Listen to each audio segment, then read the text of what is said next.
no. It's gonna be one of those days. Hi, I'm Bill. Kids, go to bed. Remember the 90s? My YouTube stats say you do, and in the 90s we had this thing called lad culture. And I thought since Oasis got back together, it would be timely to talk about it a full year after that happened. You guys, I am not good at this. This was a predominantly British phenomenon, I think. If you grew up somewhere else in the 90s, maybe you can tell me if you had lads, but I don't think you had lads. I think you just had like normal guys, and some of them were assholes, and you didn't build your culture exclusively around said assholes for fully half a decade. But oh, the British. We thought confining our football hooligans to football was limiting their opportunities, so we let them out into the wider world and gave them lots of magazines to take with them. They got FHM and they got Loaded, and in the end, they got a Nintendo 64 game too. Conker's Bad Fur Day, the final boss of lad culture.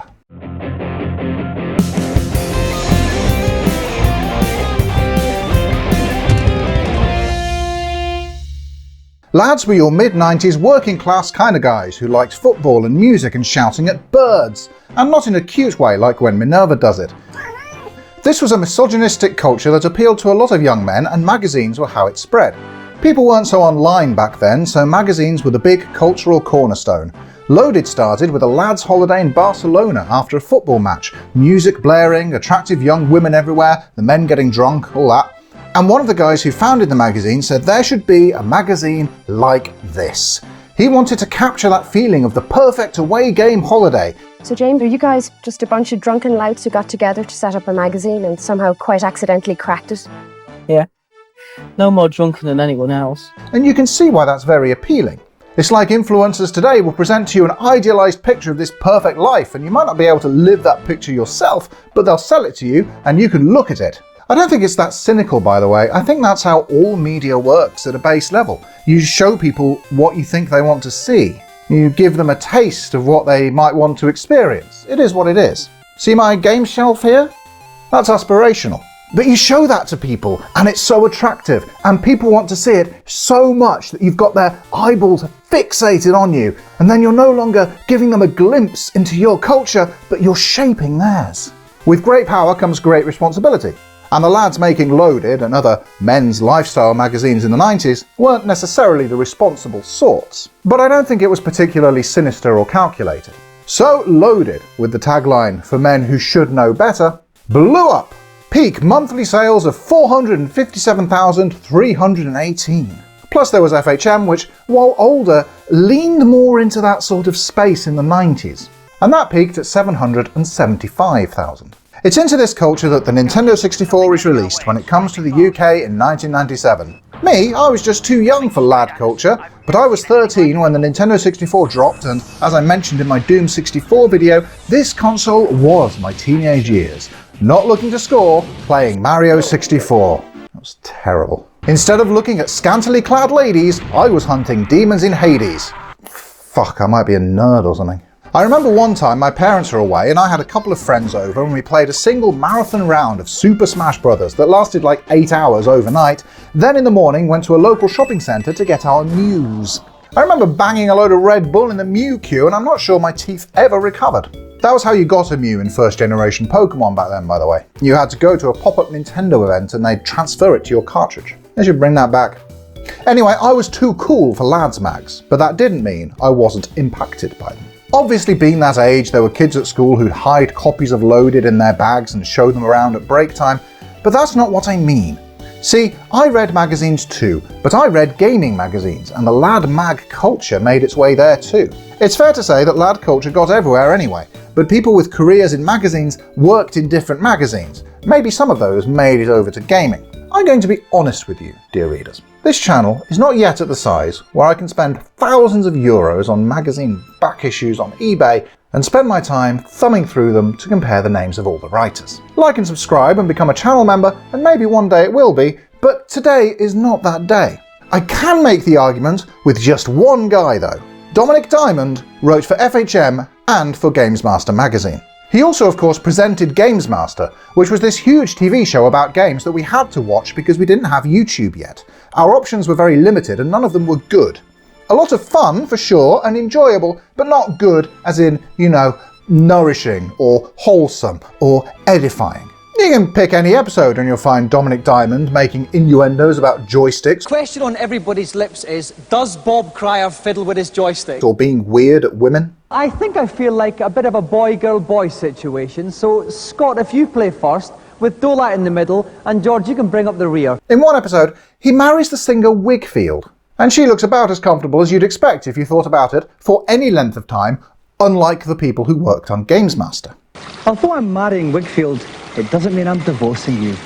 Bye-bye. Yep, that's me. You're probably wondering how I ended up in this situation. Shoutouts to Rose Tinted Spectrum on YouTube for making some awesome commentary videos about classic Gamesmaster. He made these clips much easier and more fun to find, but I think really you could pick any episode and find your own. It's a fun game for all the family. Adults only for the gore special, though. Welcome to Cooking with Gamesmaster. Tonight, we'll be making a great show. First, take some video game violence, mix in a liberal dose of blood, and a sprinkling of breasts for the boys. Cook until the complaints flow, and serve with 3 challenges. Yep. Those sure were children in that studio audience, weren't they? Anyway, on Gamesmaster you also get regular appearances from Games Magazine writers, such as friend of the channel Frank O'Connor. He worked on loads of them, but particularly my favourite gaming magazine from the 90s, Total. And Total wasn't too bad, honestly, but little bits of lad culture still seeped in here and there. Like this section on their special on the Game Boy about celebrity women who play Game Boy, which I will regretfully read for you now. 1. Kylie Minogue, the gorgeous Australian pop vixen, is rumoured to be a demon at Tetris. 2. Danny Minogue, the equally gorgeous, yet slightly chubbier Australian pop vixen, is known to have marathon 2-player sessions with her sister, Phwoarr. This issue was edited by Rob Pegley, who would later go on to write a book called Man vs. Life, with the tagline, "Very basic coping skills for very basic men." Yes, Rob. It is a book about how he is a mediocre husband and father and thinks it's funny. Well, bits of it are about that. Most of it is various graphs and statistics that he thought were interesting enough to share. Wrongly. The bits he could be bothered to write were the usual Gen X whiny man crap about, "Oh, woe is me! Why did I have to grow up and marry and have children and live in this house which I can easily afford thanks to my successful career?" Yes, Rob, I read the whole thing. I found the part about how women leave the toilet seat down very insightful. It's a female! I hope your marriage is going... yeah. Anyway, there wasn't a lot of the lad mag culture in Total, but it popped up now and again. It permeated everything. Gaming culture was always just a little bit toxic, and I'm not blaming Frank O'Connor or Rob Pegley personally, or anyone else really. Maybe Dominic Diamond a little bit. Magazine writers were products of their culture as much as they were proponents of it. I'm not here to make a value judgment, I just think it's better for everyone when you try and welcome in people who are different from you rather than push them away. But let's be real, what little banter there was in games magazines was pretty low level, but it was there, because it was everywhere. And while there was little crossover in personnel between men's magazines and gaming magazines, there was some, and there was enough. I've talked about 90s video game adverts before, and I can do again if you want, but some of those were next level skeevy too. Remember this infamous Game Boy Pocket advert? Yep. Conker's Bad Fur Day was developed by the British and released in 2001. There are a lot of videos and other media out there talking about Conker's Bad Fur Day and its history. There's for sure an interesting story behind it, being the only adult-oriented game developed for the Nintendo 64, and it was from Nintendo's darling Rare. Why is it everybody so offensive around here? Developers of Battletoads and Donkey Kong Country and GoldenEye and Banjo-Kazooie at the peak of their powers. But I think what a lot of commentator potatoes miss is the sheer freaking Britishness of the whole thing. Sorry about that, old chap. This game is so goddamn British, right from the opening, with Conker and the lads in the pub buying rounds. Right. Whose round is it? Yours. What, again? Okay. Can someone lend me a $5? And like everything British in the late 90s and early 2000s, it is, to some degree, influenced by the ever-pervasive lad. Conker's a lad for a start. Look at him there in his blue hoodie and trainers. He's also disrespectful to his girlfriend. I'm gonna be a bit late. Well, met up with a couple of the guys and they're off tomorrow to some, I don't know, fight some war somewhere. Anyway, I'll see ya. Love you. Mwah, mwah. I think she won it.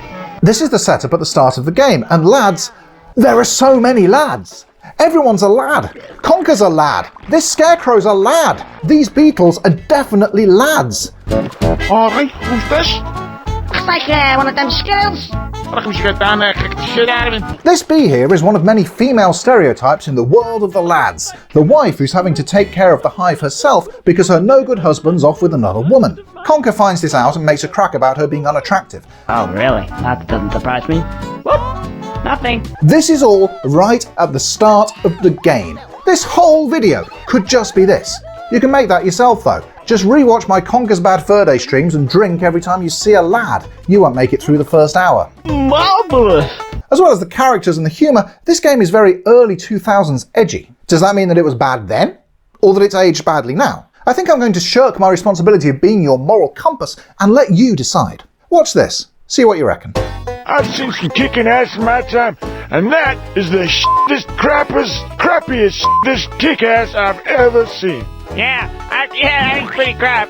As kicking ass goes, it was abysmal, and you is a bastard, stupid bastard. Isn't he? Yeah. Yeah, he sure is. So, what are you gonna do now? Kill yourself? Because that's what I recommend.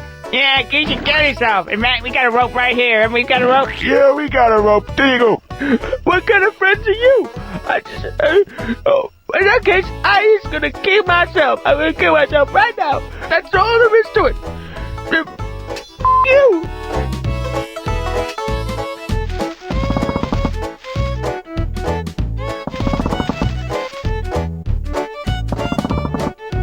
What are you doing? You stupid bastard! He hasn't even got a neck. Yeah, look at you up there hanging there. You stupid bastard ain't got a neck, are you? He ain't got a neck, has he? I already said that. Shut up. Oh, okay. I don't believe this. I don't appear to have a neck of any description. In fact, I ain't got an esophagus. Oh, diddle die damn. I was gonna be up here for some time. The joke of a pitchfork hanging himself and then realising he hasn't got a neck is a quality joke. But are we making light of bullying? One way we can work out if a joke is good or not is to look at whether it's punching up or punching down. And while he realises he's the butt of the joke and is very self-aware, the pitchfork is still the butt of the joke. So we're punching down here by laughing at the pitchfork, but also, he's a pitchfork? There's layers to this. You can come out either way. And in this instance, I'm not going to be that one friend who's too woke by saying straight up that this isn't funny. But what I will say is that contact details for the Samaritans are in the description if you find yourself affected by any of the issues discussed in this video. Please make sure you're getting the help and the support you need. Ideally qualified, but chatting to those of us hanging out in the Retro Sofa Discord is better than nothing, and we'd be happy to have you, because nobody should suffer alone. See, now that's taken the mood down, but I kind of feel like that's the right thing to do, because I don't know who's watching this and what you're going through, and bullying affects kids and it affects adults, and when you're an adult, there are far fewer options available to you to go and get help. So if you're feeling alone right now, I just want you to know that support is available. That said, a pitchfork doesn't have a neck, and that's a perfectly good punchline to an uncomfortable setup. Let's continue.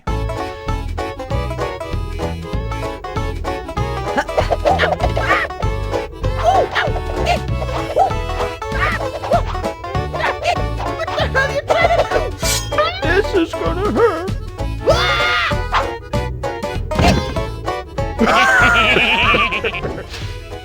What? Thank you, Mr. Squirrel. I was hanging up there by my pretty little neck. It was like one of them there executions you hears about. Yeah. Anyway, what are we gonna do about this guy over here? Well, what do you want to do about it? I'll do anything for you, because you is my bestest buddy in the whole wide world.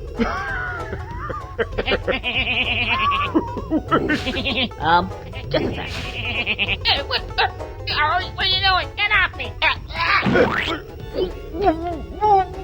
So, what exactly did you have in mind? So that's a good visual gag, making the bullies the executioners. Then they get their comeuppance when Conker stuffs one of the bullies inside the other. Okay. But I mean, it's a paintbrush and a paint can, so it's fine.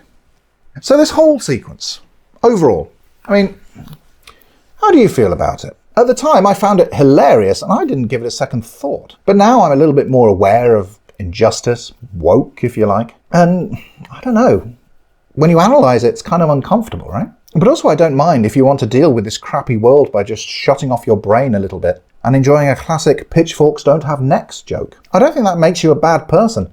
And dark humour has helped me through some bad times as well, let me tell you. And who am I to take that away from anyone? Nonetheless, it remains of its time, I think. And then there's this sunflower.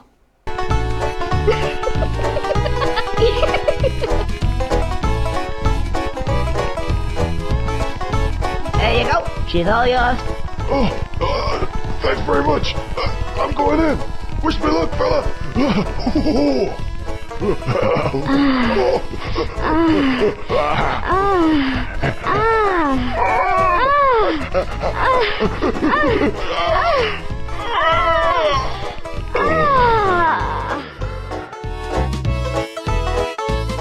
Cheers, little fella. I feel like a new man. So do I. Conker, honey, fancy going for a bounce? A bounce? Okay. Now this is what I call a platform game. Lads Mags also had plenty of tits, and if you're going to make a game that's effectively set inside a Lads Mag, you've got to have the bare breasts in there. It's Nintendo though, so you've got to make the woman a sunflower. But oh man, the Conker, honey, fancy going for a bounce bit is so weird though. It's just weird. Who says that? Is that what men want? I wrote a blog post a while ago about why I fucking hate video games, because this is what it does. It appeals to like the male fantasy and like how much time the designers probably put into like building that woman's body. This game is worth. I'm sorry.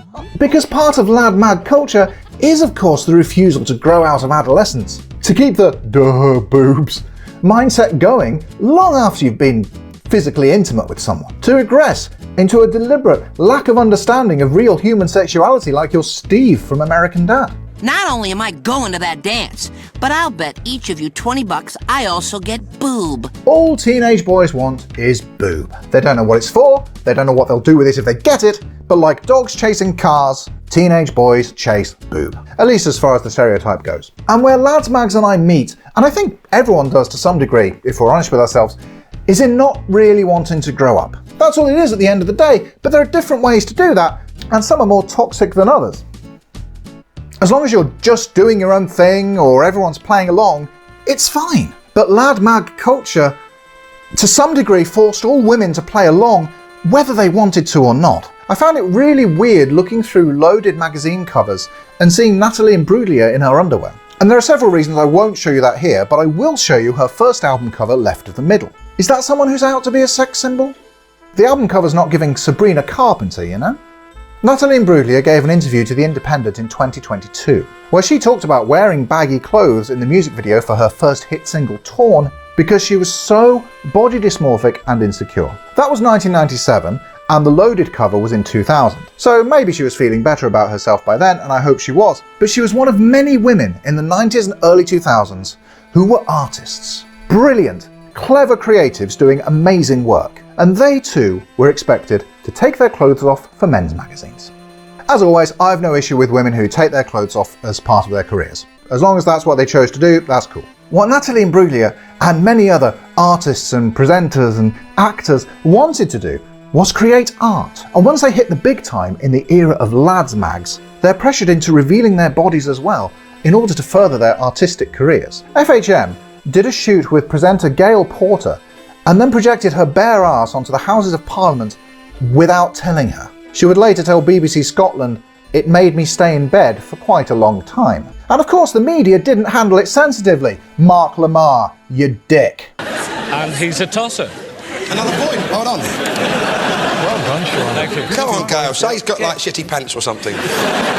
Say he looked nice. He's got an unpopular blood group. No, I'm not saying it's been complaining about him. Well, go home then. If you're not going to show us your ass or slag off Michael Stipe, there's no reason for you to be here. Thanks very much, Mark. And what's those speed limits when you're allowed to drive again? I'm sympathetic to people who have to drive because of a health condition and can't afford a taxi, but maybe you could have thought about that somewhere between picking up points 1 and 12 on your license. CFS doesn't mean you have to speed, you misogynist wanker. Anyway, we're on a tangent of a tangent of a tangent here. Gail Porter had a tough life after her experience and subsequent bullying from Mark Lamar and others, with a lot of mental health struggles. And it's not fair to say this was all caused by FHM's betrayal of her trust, but lads, it didn't help, did it? The reduction of women to their physical attributes caused a lot of problems then, and continues to do so now. And I don't mind the sunflower. The sunflower's fine, but it's a symptom. That's all I'm saying. I'm not mad at the sunflower. I'm mad at guys who think that prolonging their adolescence is so important that it's worth ruining women's lives over it. Anyway, here's a supercut of female characters in Conker's Bad Fur Day. Nasty, nasty wasps. Fancy going for a bounce? Jumping nonsense, young man. Well, you can't expect one of us to go, can you, ladies? I do concur, ladies. Well, free at last. Yeah, like I'd associate with a caveman. He's got a bigger boner than you. The male characters have jobs. They're soldiers, they're bouncers, they're scientists, they're doctors, they're dung beetles rolling poo around. Knows what's for. The female characters are just female characters. Stereotypes of women with dialogue as though written by a man who hadn't spent more than 5 minutes talking to one. No offence intended, Chris Seaver. I really enjoyed Conker's Bad Fur Day, and there's a lot of really sharp writing in it. Twatting shite! That's tossed it right up there. But you know, you could have had some women in it who weren't just there to be women. Twatting shite. Or could you, actually? In that period of time, could you have done that? Or did you have to meet the expectations of the culture? Would it have been too subversive to have had a multifaceted female character with purpose in the story outside of her gender? Genuinely, maybe it would have been. And that's not what Conker's Bad Fur Day was about. If it broke from the stereotypes it was simultaneously playing with and enforcing, would that have turned it into a much more kind of serious and grounded piece than it wanted to be? I'm not here to deny that there's a place in the world for irreverence. I'm a dumb retro games YouTube channel, so it'd be pretty rich of me to demand that every piece of art has to have a certain depth of social commentary. So genuinely, I don't know if Conker's Bad Fur Day could have or should have done more for female representation in the time in which it came out. And yes, I know Berry dresses up like Trinity in the Matrix spoof at the end and does some cool flips and shooting, and that's great and all, but it's still not giving much purpose to Berry outside of her femininity by having her play the woman from the Matrix, doing the same things as the woman from the Matrix in their spoof of the Matrix. By the way, if you haven't already, you should rewatch the Matrix now you know it's about being transgender. You're welcome. There's obviously scatological and shock humour in the game too, and that was also a big part of lad culture. You remember that cow we saw in the supercut earlier? Here she is having explosive diarrhea and then exploding. You have to make this happen twice more in the game to gather enough poo, and maybe there's a case here to look at the relative disposability of the female characters in Conker's Bad Fur Day. I can't think of any male characters in the game with English voice acting whom were invited to watch dying in graphic, gruesome detail, at least for the Nintendo 64, and were expected to find it funny in part because we're supposed to find the character's voice irritating. Moo. Despite the relatively low number of voiced female characters in the game, it happens twice to them. There's the cows and there's the catfish. Don't look, Minerva. Good girl. Normally when male characters die, it's during gameplay because they're soldiers or whatever and there's a narrative reason for it. But it's never for laughs in cutscenes, with the possible exception of the caveman creatures, the Ooga Boogas. But they're not given English voice acting. Because the Ooga Boogas don't speak a language the player is supposed to understand, that makes them expendable. Whereas for female characters, what makes them expendable is their femaleness. Or that's how it looks to me, having basically no understanding of feminist theory or media critique. Feel free to disagree, I just noticed that and I thought it was interesting. A lot of women were chewed up and spat out by lads mags as well. If I may briefly show that Mark Lamar clip again. If you're not going to show us your ass or slag off Michael Stipe, there's no reason for you to be here. He's making a joke, but it's grounded in reality. Play along, take your clothes off, or we don't need you. Misogyny is principally about the disposability of women, and in Conker's Bad Fur Day they're literally being chewed up and spat out. And perhaps that's a reflection of what was going on culturally, and if you like, you could be generous to Rare and say that's what they were satirising. I mean, you'd be wrong, but you could say it if you wanted. I don't mind. Back to the poop though, because you can't have a video about Conker's Bad Fur Day and not mention the Soprano. I am the great mighty Pooh, and I'm going to throw my shit at you. I'm 42 years old and poo jokes are funny, and I'm tired of pretending otherwise. The Soprano is brilliant. This is one of the funniest and most original boss fights in gaming. The song is incredible, and this is one of the biggest "holy shit, this is running on a Nintendo 64" moments in the game. Rare pushed this console to its limits, and they did it on a base Nintendo 64 without using the memory expansion pack. Just incredible coding wizardry that I'm not clever enough to understand, but what I can do is sing every single word of the Great Mighty Pooh's song, and I've been able to since the game came out. Do you really think you'll survive in here? You don't seem to know which creek you're in. Sweet corn is the only thing that makes it through my rear.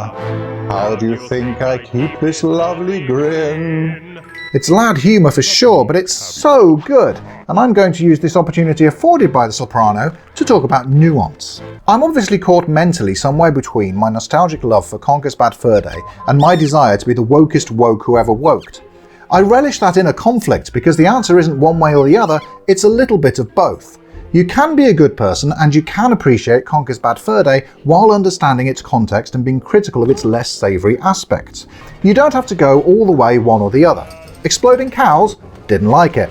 Soprano? Brilliant. It is also reasonable to say that you are so offended by certain aspects of the artwork that you don't want to engage with any of it on any level at all. And that, by the way, is also absolutely fine.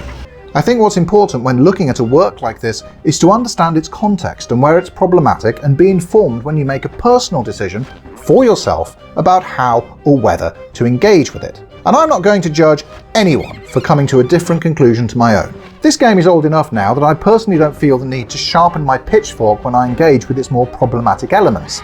Here we can apply Death of the Author. Your interpretation is the one that matters because we're in a different time and this is a dumb video game that's looking for critical and commercial success within the societal context in which it was released, not intending to influence it.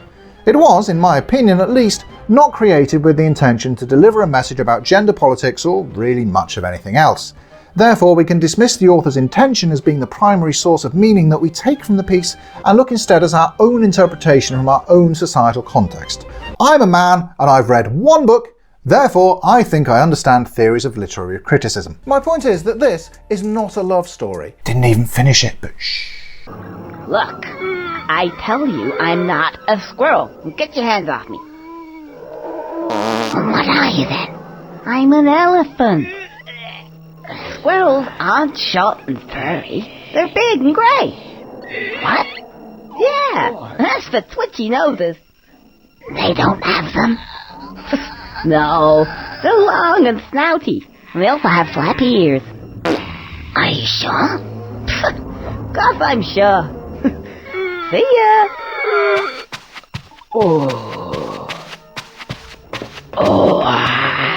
There's nothing quite like a good Now then,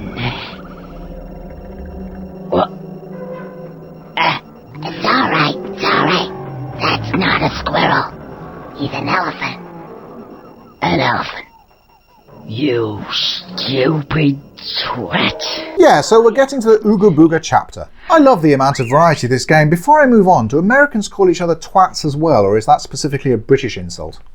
Please do let me know in the comments. It's obviously varied in its environs, having a dinosaur world next to a poo world and all that, but the individual chapters have a lot of gameplay variety too.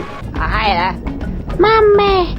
Yeah, that's right, I'm your mummy. Come on, follow me. Good, Mummy. We start with the escort quest, which is the worst, so get that out of the way. The baby dinosaur's cute though, and it's funny watching him eat the little Ooga Boogas. Then there's a nightclub in the dinosaur land for some reason.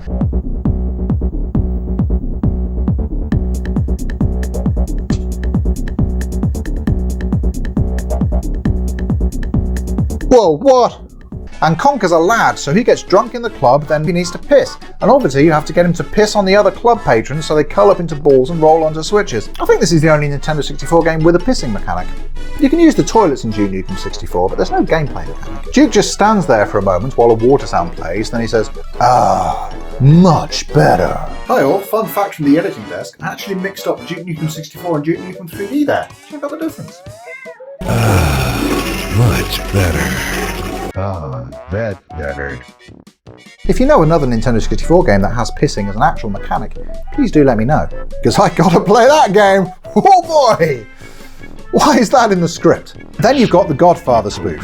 It's one of many film spoofs in the game. There are tons. It's fun playing the game and seeing which ones you can spot. I feel like spoofs were bigger back then than they are now. I don't know. You have to carry this bomb, it's annoying, but slightly less annoying than the pissing. Okay, we're nearly there. Okay, come on. Don't let the camera mess us up. What? And then as a reward for all that, you get to race a rocket-powered hoverboard over some lava, which is very cool and historically accurate. Then you have to beat this boss by training a dinosaur to headbutt his bollocks and bite his ass. The whole joke is that he's got a small pingus. Then actually this bit where Conker falls in love with a giant lady called Jugger is quite sweet if you forget that he's on a mission to rescue his girlfriend. No, we can work it out. Squidfudge, you break Jugger's heart. No, I'll be really... Lads aren't known for commitment, but fortunately Jugger knows what's up. She can't deny her feelings, but she knows Conker's bad news. Let's skip ahead a little and talk about war. And you know what?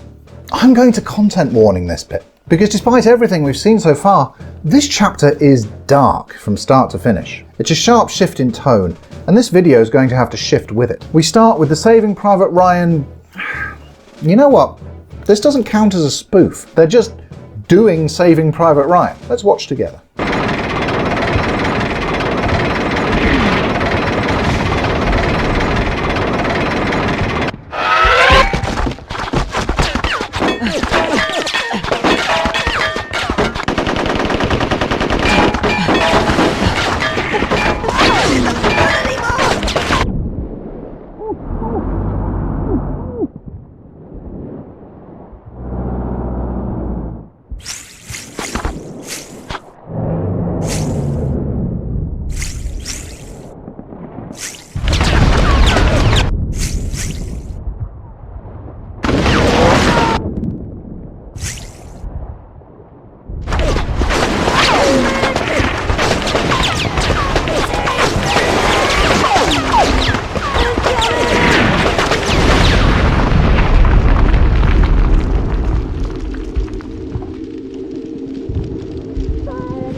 This bit's not funny, and it's not trying to be funny. So one has to ask the question, what is it doing here? Is this where Chris Seaver is making a serious point and its war is bad? Here's a clip from Rare Replay, the making of Conker's Bad Fur Day. We spent a lot of time really trying to get that feeling of, you know, the movies that you know and love. I spent months animating squirrels on fire with their legs falling off and their arms falling off, and there's a part where the squirrel picks up an arm and he sticks it back on and he's like, ooh. And I dreamt about squirrels like burning for like a long time. It had a real effect on me. Genuinely dark, what Louise O'Connor is saying there, even with the music underneath. What's especially odd is that this whole chapter never really lightens up. The game finds darkness and it stays there. It's hard as nails too, massive difficulty spike, lots more shooting than platforming. With all that and the tonal shift, it's almost like this was just dropped in from a whole other game. I'd love to know what they were thinking with this. There's not really any levity here outside of Rodent, who isn't particularly hilarious, but he is a sweetie. This is not the place we want to be hanging around. Like me. Oh, hey. You killed them. Oh, that's great. Thanks for that. Conker? What? Oh. Hey, it's Rodent, isn't it? How you doing? Oh, not too good at the moment. They wanted to kill me. Oh, well, we're dead now. So what are we doing? Oddly enough, I think War is the first chapter of this game where Chris Seaver does want to say something. And so do I. I'll let the sergeant sum it up. War's a terrible thing, you know. You're right there. Bullies fine, young man. get sent off to do the dying. Those bigwigs, those pen pushers, those guys who never ever see a single bullet whiz past their heads. We want to get them down here. Those so-called generals in their big fancy houses, 20 miles behind enemy lines. Who are they to tell us? Who are they indeed? He's right, you know. We let draft dodgers become presidents and then they start their own wars and send more of other people's kids off to die. Good point and well made, Sergeant. So after war, it's the Matrix spoof and then the ending. And I want to talk about the ending. That means, unfortunately, showing you some of the ending. I've kept the video light on spoilers as it happens, so you can still be surprised by Conker's bad fur day. But if you're planning to play it and you haven't, skip ahead a chapter! Do it now! The final boss is Heinrich, who's very obviously a xenomorph. Throw the alien out and shut the bloody door. But before we get to that, there's this. Step aside, Conker. I know how to deal with men like this. Such loyalty. Misplaced. Get rid of her. Easiest thing in the world. What the? Hey, mind where you... Barry? Just as we get to the final boss, Conker's girlfriend Berry is gunned down. And that's important for the ending, which is this. The game's locked up. Hello? If there are any software engineers that can hear me, just, type something in. I won't tell anyone that there's been a lockup, quite a bad one at that, left in the game. If you will say, well, I don't know, help me out with this guy here. Get rid of this background. It's really grimy. That's better. Weapons, maybe? Oh, cool. Let's see now. Yeah. Right. Okay. Take me back to, say, the throne room. 3, 2, 1, and action. Whoa,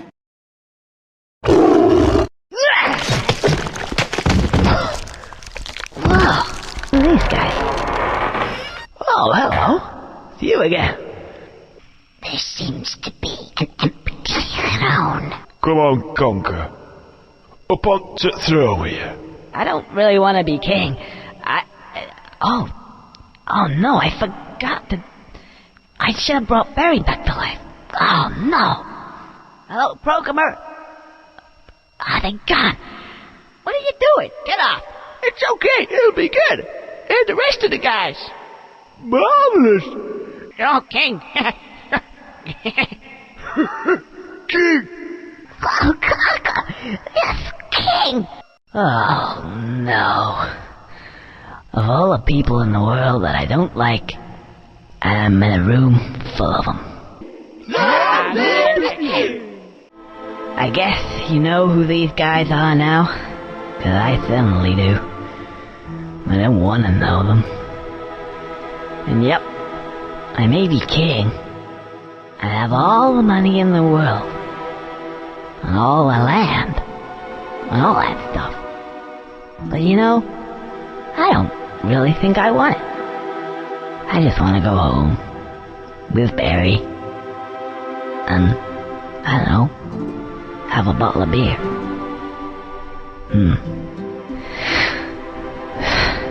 It's not gonna happen. It's true what they say. The grass is always greener. And you don't really know what it is you have until it's gone. Gone. Gone. So that's it. Turns out the ultimate punishment for a lad is losing his girlfriend who he didn't respect anyway, and then having to spend the rest of his days with all the other lads. It's actually really well written, and relatable in its way, with Conker ending up alone in a crowd of strangers. Maybe that's the message Chris Seaver really wanted to put across. Appreciate the people you love, don't take them for granted, and if instead you only care about yourself and living the life of the lad, you're going to end up alone. The lad culture of the 90s and 2000s gave way to what we now call toxic masculinity and the male loneliness epidemic. What really struck me looking back at Conker's Bad Fur Day is that it's aged better now than it had maybe a decade ago. 2016, with the Brexit vote and Trump's first election, was a turning point in our culture. There was a little while there where progressiveness had seemed like the default, and companies seemed to genuinely believe in Pride Month. And sure, we were all a bit sanctimonious about it, but it felt as though the world was moving on from simple tolerance and we were all becoming more respectful of one another. Then, I don't know, something snapped. The far right pushed back and started winning. Rights for trans people went backwards. Rights for migrants went backwards. Rights for women went backwards. See, if I'd done this video 10 years ago, it would have been a very straightforward critique about how this game is awful and we shouldn't even be engaging with it because of how awful it is. But I've not said that here. But remember that it's both possible, and even necessary, to simultaneously enjoy media while also being critical of its more problematic or pernicious aspects.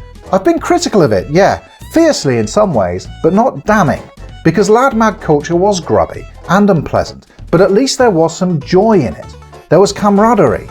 It might have been adolescent and stupid, but the purpose of it at the end of the day was just to have a good time. There's something pure and innocent about it when you look back at it now, with global capitalists like Musk, Zuckerberg and Bezos capitulating to the far right to make some more bucks, or straight up getting radicalized in Musk's case, and doing terrible things to society along the way, and they don't even look like they're having fun.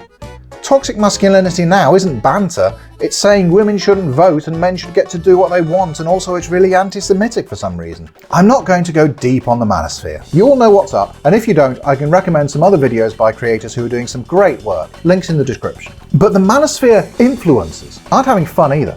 They're not innocent lads just trying to have a good time, they're bullies. The most awful men saying and doing the most awful things to make bank in the attention economy, scamming their followers and abusing everyone else. It's horrible and cynical and dark and humorless. It's the war chapter. For the record, I'm not saying bring back lads mags and 90s misogyny, that was awful too, but maybe we could find the joy again. That would be really good for men specifically. You could do lads mags culture without the toxicity. Men are turning to the manosphere because they're lonely, because they're not successful. Often they're from broken homes. They're just not having a good time. James Brown, the Loaded founder, said he wanted to create a magazine that's like a lad's holiday. That's still a noble and righteous goal and could be a positive influence for men, because you don't need misogyny to have a good time. If you're lucky enough to be able to afford it, then go watch a football match with the boys in Barcelona. And if you can't, then just watch it on TV down at your local. Shut off your TikToks. Try and find real two-way connections. There are fewer options for you than there used to be, sadly. And if you are lonely, I'm not blaming you for it. You know your situation. But as I said, at the very least, you can come join the Retro Sofa Discord and we'll hang out. What I can tell you for sure, though, is that there are much better ways to have fun with your time and your money than by giving it to these manosphere grifters. We can have hope too. These chuds are an inherent part of the international far-right media infrastructure. And my friends, the tides are finally turning. I'm writing this not too long after Viktor Orban finally lost an election in Hungary, and he was funding a whole bunch of far-right stuff all over the place. More importantly though, his defeat against all the odds and all his gerrymandering and media control, we see that it is possible. The far-right is on the retreat. And while I don't want to return to the 90s, despite how it might look from the YouTube channel I run, I do hope we can find our optimism again and let go a little bit and enjoy ourselves a little more. Let's just be a bit kinder about it this time. You know who is kind though? My channel supporters. Liam, Sir Musty, Soul in Sadness, Thankmar, Ultra Muffin and Visual Novel Archive. And a very special thank you to new channel supporter who got here just in time for this video, Nathan O'Sullivan. Thanks for your support. I think Chris Seaver is kind as well, you know, even though he doesn't support the Retro Sofa on YouTube or Patreon yet. Part of the reason I've been very forgiving in this video, going to great lengths to point out the context in which he was creating the game, is this bit at the end of that Rare Replay interview. I mean, I played it fairly recently, and I'm shocked at some of the stuff. I probably would change some of the stuff now. The obvious one is the sunflower, and that whole sequence. It's like, no, I couldn't do that again. If it was made now, and if it was the same team, it wouldn't. I don't think we'd do a game that people would want, because they'd want the original Conker. But again, we're not the people to make that game, ironically, because we've changed. My tastes have changed, and I've moved on. Conker's Bad Fur Day is, in many ways, pretty awful, but we all loved it at the time, and I bet if you and I had had the chance, we'd have made the same game. And fundamentally, if you ever enjoyed the offensive humour in Conker's Bad Fur Day, you've got no right to hold Chris Seaver to a higher standard. So I don't. What he shows in this interview is that, like the rest of us, he's grown and he's learned and he's a better person now than he was then. And I'm a better person than I was in the late 90s and early 2000s. And so are you. And it's okay to go back and to enjoy media from that time with the new context of having thoroughly grown out of it. And in a more recent interview in Retro Gamer in 2017, Chris Seaver said of a third game, if Microsoft wants to throw some cash at us to do it for real, well, never say never. Plus, I know someone who can do a really good Conker voice. Oh no, it's gonna be one of those days.